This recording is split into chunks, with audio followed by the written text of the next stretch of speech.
Pasabog nakaboom. Pagkasama ko si Hesi, alam mo nalagabog. Naka-black, na-schemas, naka-vlog. Sa babaeng tumuwad sa harapan, parang God. Magdamag di nasalan, o aman namin nasa trap. Yung anak mo mga thugs, di kami titigil hanggang sa makuha cash. Naka-laser, naka-flash yung mga cops. Habang ginigising yung tulog na black o nakalak. Sa pangarap no ka ba, may bandanan na pula. Bababa walang kaba, G.O.D alam mo na.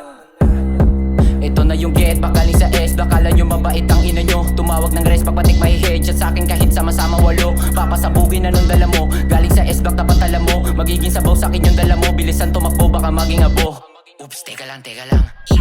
Kapag nahawakan ay tatagain. Wala na akong takot di dadagain. Papanisin yung nagmamagaling. Bawal sa S-Block yung mga praning. Tatapatan, sasapulin, ratatatat, iba mapraning. Dala yung bayag kahit sa mudalin. Galing sa S-Block kaya ibahin. Iba yung daan ng aming nilakaran. Merong puputo kapag ikay mayabang. Pwede mo sayaran lakaran daanan. Huwag mo lang babuyin baka paglamayan. Puro kayabangan sa amin wala yang buhay na maingay ang kinamulatan. Sagot na kita sabihin yung pangalan. Kalat sa amin kung sino wala lang.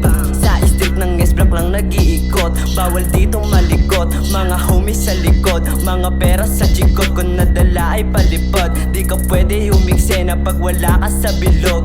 Kasama ko si God Daniel, saka si Paul J. Focus lang sa pera, kami lagi namin all day. Amo na samin sad ka habang kami okay. Gusto niya sa SB, paano kasi kami low-key? Paano mo kuwawa sa'kin nandito ko sa S-Block? Sa'kin nakatutok mainit mata sa red caps. Mga sumusubok hintayin nyo lang yung get back. Mga sasalubong sa'min matik ma-headshot. Matik ma-headshot, matik ma-headshot, matik ma-headshot.